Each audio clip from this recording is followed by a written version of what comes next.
నేను అనేది ఏంటంటే 2009లో రామన్న సిరిసిల్ల ఎలక్షన్లో మా బంధువుకు సంబంధించిన వ్యక్తులతోని 60 లక్షల రూపాయలు పంపిన హరీష్ రావు గారు రామన్నను ఓడగొట్టడానికి.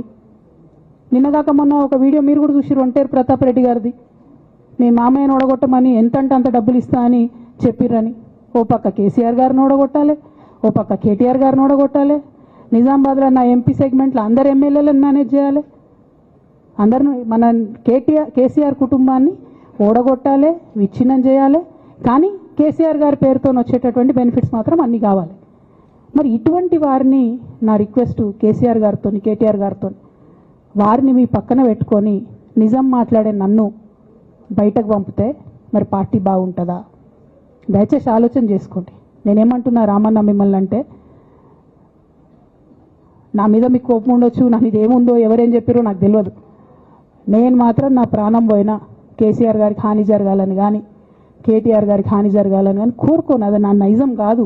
ఆడపిల్లలకు అట్లుండదు. ఆడపిల్లలు ఇల్లు బాగుండాలనుకుంటారు.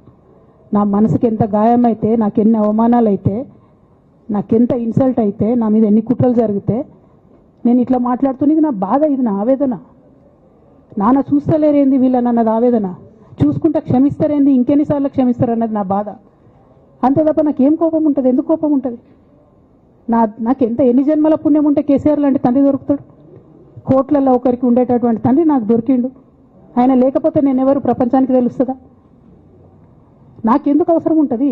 నాకేం కోపం ఉంటుంది కేసీఆర్ గారి మీద? నాకు టీఆర్ఎస్ పార్టీ మీద ఎందుకు కోపం ఉంటుంది?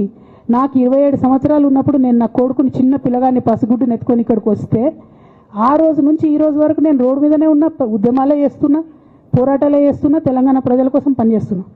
2014 నుంచి అధికారంలో ఉన్నప్పుడు కూడా నా ఇంటి దర్వాజాలు ఎప్పుడు తెలిసే ఉన్నాయి. ఇక్కడ ఉన్న మీడియా మిత్రులందరికీ తెలుసు. అధికారంలో ఉన్నా లేకున్నా నేను గిట్లనే ఉన్నా. అధికారంలో ఉన్నప్పుడు నన్ను ఏమి సాగనీయకుండా నన్ను ప్రతిపక్ష ఎమ్మెల్యేని చూసినట్టు, ప్రతిపక్ష ఎంపీని చూసినట్టు చూసినా నేను ఇట్లనే ఉన్నా, ఓపెన్ మైండ్తోనే ఉన్నా.